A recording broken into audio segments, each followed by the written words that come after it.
producido tipo con ese trabajo los hermanos Grimm. Realmente los videos me fascinaron. De hecho, aquí atrás estamos viendo algunos de los videos porque conforman el libro. En el QR de atrás están todos los videos y luego cada capítulo está asociado a uno de los videos. Este fue el puntapié inicial de la obra. Estos videos igualmente yo los empecé a ver y me quedé fascinada y le dije a Alicia, digo, algo hay que hacer con esto. En un momento fantaseé con un podcast. Vieron que en el contexto de la pandemia todos pensábamos en cosas un poco más tecnológicas, ¿no? Estábamos un poco perdidos con la tecnología. Y luego, unos años después, viene Alicia de la editorial, nos ponemos a conversar y ella había ya comenzado a pensar un libro organizado más vinculado a los videos, que tenía una estructura más vinculada a las ciudades de este camino de los hermanos Grimm, de esta ruta de los cuentos de hadas de los hermanos Grimm. Pero bueno, ahí en las conversaciones lo que nos pareció que era muy importante, porque realmente el trabajo y exégesis que estaba haciendo sobre la obra de los Grimm, era generar un libro que tuviese una centralidad más vinculada a la obra teórica y al análisis de la obra. Y ahí empezamos a trabajar en ese sentido. Y por supuesto ahí, cuando le encuentro a Cecilia en Guadalajara, en la Feria del Libro, le digo, Cecilia, vos tenés que ser la editora de este libro. A partir de la expertise y realmente del recorrido de Alicia, y ahí entonces armamos el Dream Team, digamos, ¿no? Con María Teresa Ambroto en el prólogo, con Alicia como autora, con Cecilia como editora, y ahí les dejo las palabras a ustedes para que sigan conversando. La comunidad, la llamamos Comunidad LIJ, L-I-J, ¿saben lo que es? Es la abreviatura de Literatura Infantil y Juvenil. Recién Betina dijo algo de, no sé, del mundo LIJ. Bueno, así decimos nosotros, es decir, la comunidad LIJ, los libros LIJ, los libros de literatura infantil y juvenil. Y es una comunidad que nos vamos encontrando, nos conocemos, además que los libros se encuentran y dialogan. Y también Alicia la conozco hace muchísimos años cuando era docente de la UBA, con Lidia Blanco, que daban también literatura infantil y juvenil, los clásicos, en la maestría dentro de la maestría de Arnoux de análisis del discurso. Bueno, y así llegamos hasta acá a hoy. Podés contar el puntapié, ¿no? Inicial de este libro. Primero, bueno, agradecer a Betina esta oportunidad que me dio de poder ver mi libro publicado y a Cecilia también por la organización. La organización me ayudó a organizar, ¿no es cierto?, todos los capítulos. Fue un libro muy exigente por la investigación que hubo que hacer, una investigación bastante rigurosa, porque en un principio yo estaba fascinada por el viaje que hicimos en el 2008 con mi marido acá presente. Sí, estas son de Steinau, donde los hermanos Grimm vivieron y en principio fueron felices por poco tiempo porque su papá murió. Los hermanos eran 9, pero 3 fallecieron. Y lo que se llama hermanos Grimm son 2 nada más, Jacob Grimm y Wilhelm Grimm, que fueron los que se dedicaron a recopilar estas leyendas y sagas alemanas. El trabajo de los hermanos Grimm fue ciclópeo, porque no estaban organizados los géneros, no estaba definido qué era una leyenda, qué era un cuento maravilloso, qué era un cuento de hadas. O sea, que ellos empezaron a recolectar a instancias de Clement Brentano, que es un escritor del romanticismo alemán, esas leyendas. ¿Por qué? Era un momento muy especial porque Napoleón había invadido Alemania. Entonces, durante el romanticismo, los hermanos Grimm se reunieron en Heidelberg con Brentano y Arne, que eran otros escritores también románticos, y se dedicaron a recolectar estas leyendas populares. Bueno, la idea era reflotar el espíritu alemán, es decir, que los alemanes tomaran conciencia de su patrimonio folclórico y por eso de la importancia que tenían como pueblo. Entonces, ese fue el objetivo de los griegos. Recopilaron leyendas escritas, no solamente orales, escritas, muchos testimonios, y como eran muy, vamos a decir, prolijos en todo lo que hacían, constataban distintas versiones. Hicieron un trabajo muy serio para llegar en 1812 a hacer la primera edición de los cuentos. Pero como no se conformaron con eso, hicieron 7 ediciones durante su vida. Y la que tuvo más éxito, lo hablábamos con Cecilia, fue la de 1825, que no la cuento entre estas 7 ediciones, porque decidieron hacer una pequeña edición, gracias a un editor inglés que les dio esa idea. Que no había esa diferencia entre adultos y niños. El concepto de infancia recién aparece mucho después. Hay un autor, hay un historiador que dice que recién en el siglo XIX, Philippe Ariès, gracias, me lo estaba olvidando, Philippe Ariès dice que en el siglo XIX recién se produce lo que es la infantilización de la población, es decir, hay un recorte de la población en la cual se descubre que esos son niños. Entonces, todo esto que se cuenta no era para un público infantil. Va a aparecer después un editor que mira el mercado y dice, pero ese editor era de inglés, por eso no nos pertenece, no pertenece a nuestro libro. Pero aparece un editor que es el que mira el mercado, como yo digo, pero también el editor es una concepción de posterior a la Revolución Francesa Industrial, donde empiezan a ver esa necesidad que tiene el mercado. Y es así que aparece esta recopilación de los hermanos Grimm, que tiene muchísimo éxito, muchísimo, pero no es el trabajo que hicieron los hermanos Grimm, sino que es posterior. Bueno, volviendo a los hermanos Grimm, yo seguí todos los pasos en este viaje a Alemania, y en el libro está ciudad por ciudad cada uno de los, lo más interesante de esas ciudades, que fue lo que subí al canal de YouTube y lo que retomamos acá con los pueblos. Y en realidad hay que decir que los cuentos no eran alemanes. Esto es un shock, porque si lo digo en un alemán me da un ataque. ¿Por qué? Porque en esa época en que vinieron los hermanos Grimm, un poquito antes, se había producido la persecución de los hugonotes en Francia, que escaparon y se fueron a la región de Hesse, donde estaban los Grimm. Entonces, esa gente traía ya el conocimiento de los cuentos de Perrault. Entonces, los Grimm también son influidos por esos cuentos que aparecen en sus libros, en sus recopilaciones. Ahora hay distintas modificaciones en los finales porque ellos hicieron un trabajo. En principio, no son, yo creí que eran solamente autores de este gran libro, vamos a decir, de los cuentos del hogar y de la infancia. No, fueron los fundadores de la filología alemana, de la gramática, la primera gramática, la ley de Grimm, la escribió Jacob Grimm. Fueron, sobre todo, Wilhelm, porque Jacob era filólogo, era más estricto, le gustaban las anotaciones, era un hombre más científico, pero su hermano era más poeta. Entonces fue creando principio y final en esos cuentos, agregándole cancioncitas, haciéndolo más interesante en las narraciones, más detallado. O sea que es una creación monumental lo que han hecho estas personas.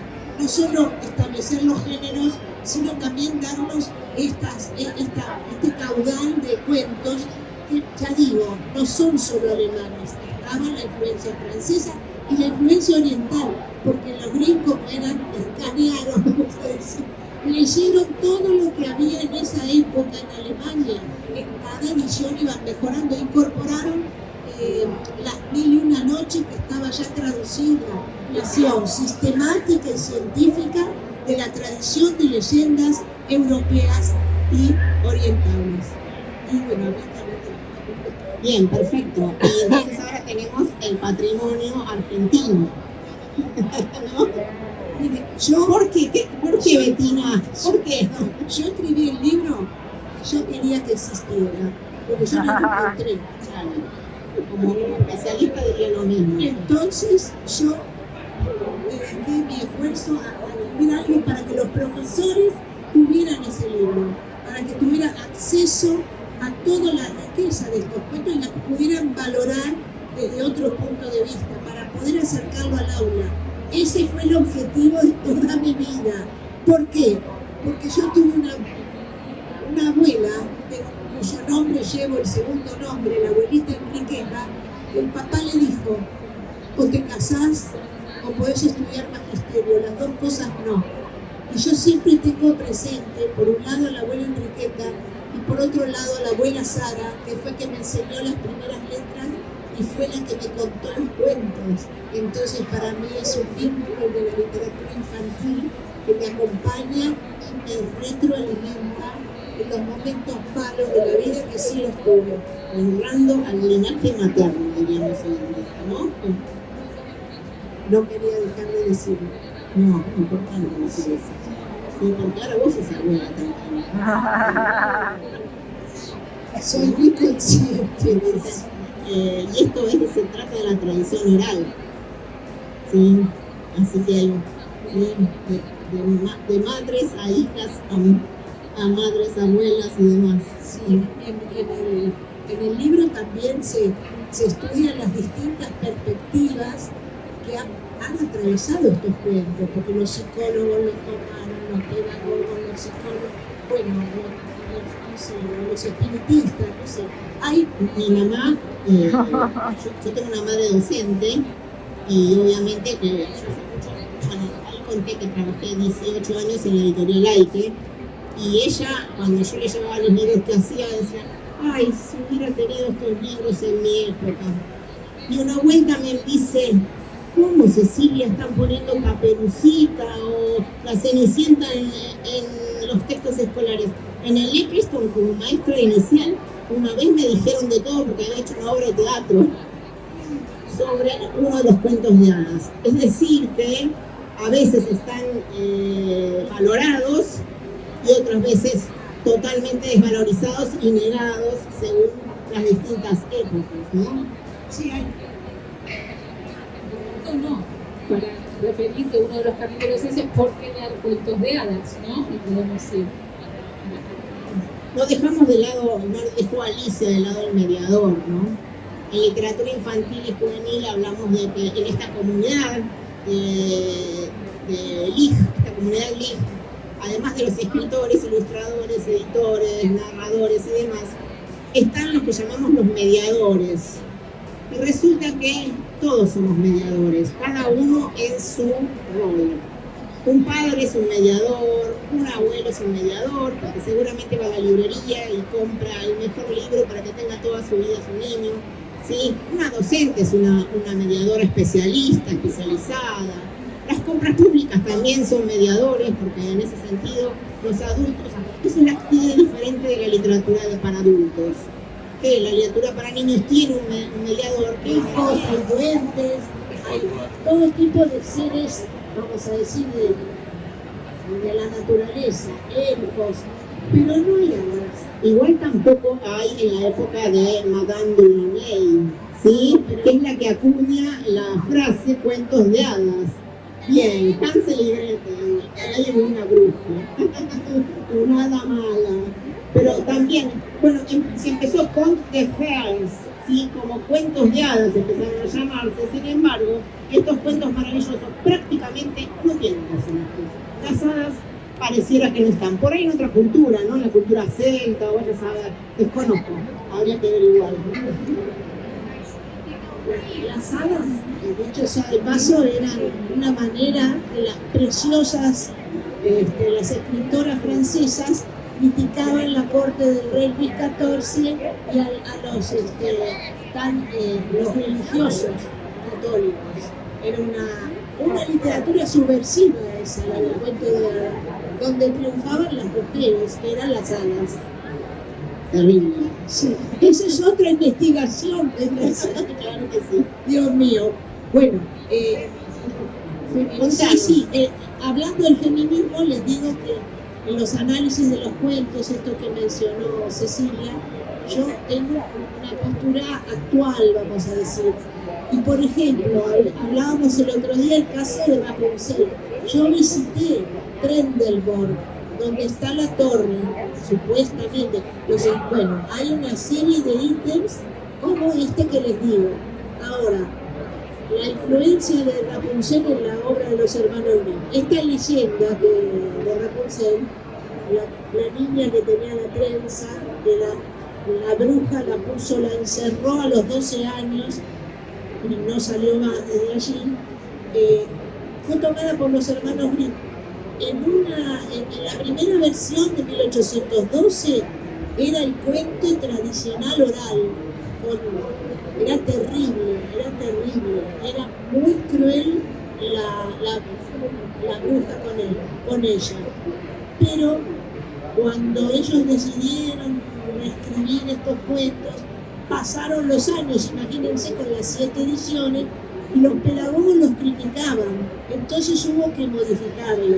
Esta Rapunzel tiene 50 nombres, en algunos lugares es Rapunzel, en otros Navisa, en otros Rapónchigo, de acuerdo a la verdura que esté en ese lugar.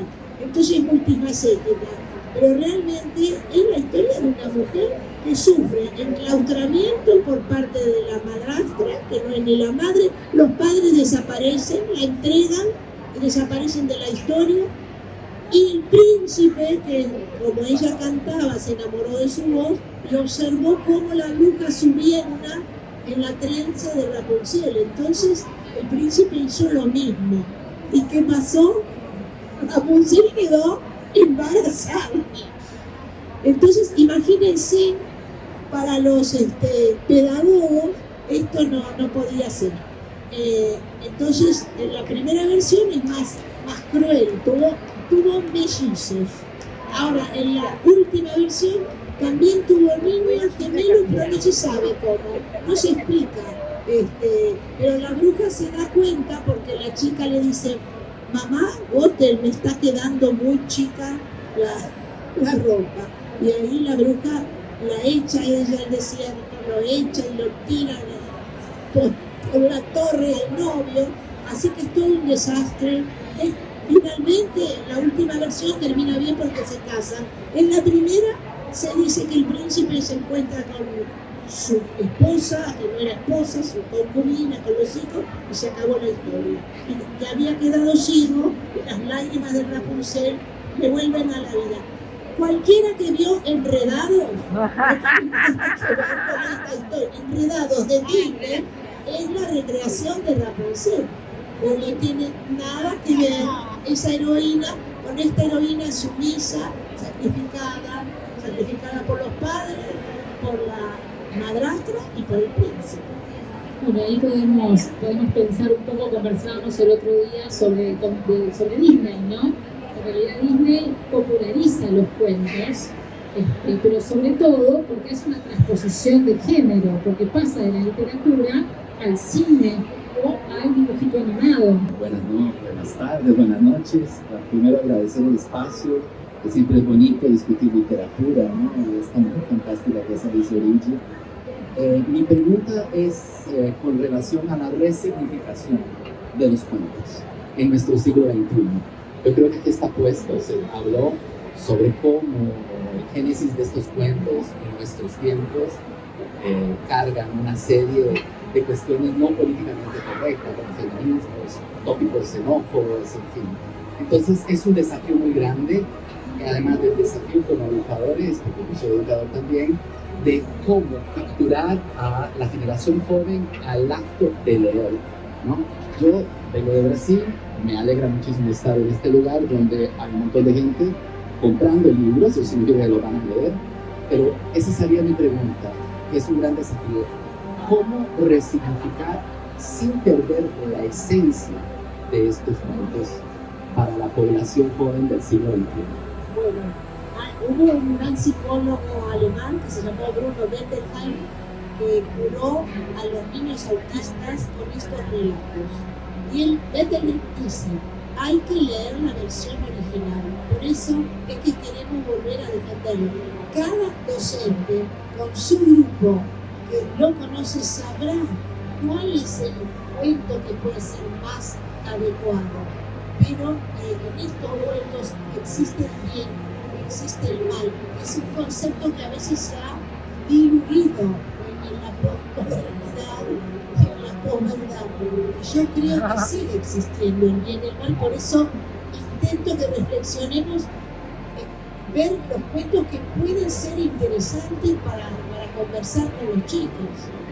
Hay mucho material, hay que leerlos nada más. Se dice que Caperucita Roja es el libro que más versiones en el siglo XX y XXI ha tenido. Hay que entender que Caperucita Roja está, en definitiva, hablando de un arquetipo. ¿Sí? Vladimir Prop, ¿sí? Es un estudioso ruso, hablaba de funciones. Es decir, que en definitiva los personajes, el bosque, que es el atravesar que nos toca a nosotros, a cada uno de nosotros, son simbólicos. Es decir, nosotros los encarnamos y decimos que los personajes tienen nombre y demás, pero son funciones arquetípicas. Carl Jung habla mucho de esto también, ¿no? Las funciones arquetípicas. Lo que pasa es que, lógico, si tenemos una niña tan bonita como ella, más vale que vamos a querer contarle la historia de Caperucita de una forma más interesante. Pero ¿qué pasa? También dice, no, Caperucita no es solo el lobo que quería aprovecharse de ella. Dicen, no, perdón, hay algunos historiadores que dicen, la gente vivía al lado de los bosques y había lobos de verdad. Y más de uno perdía la vida por culpa de vivir cerca del bosque.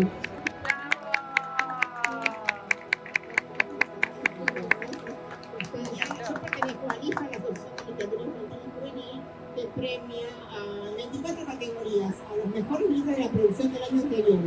Y tiene una mención este libro en producción teórica. Así que mañana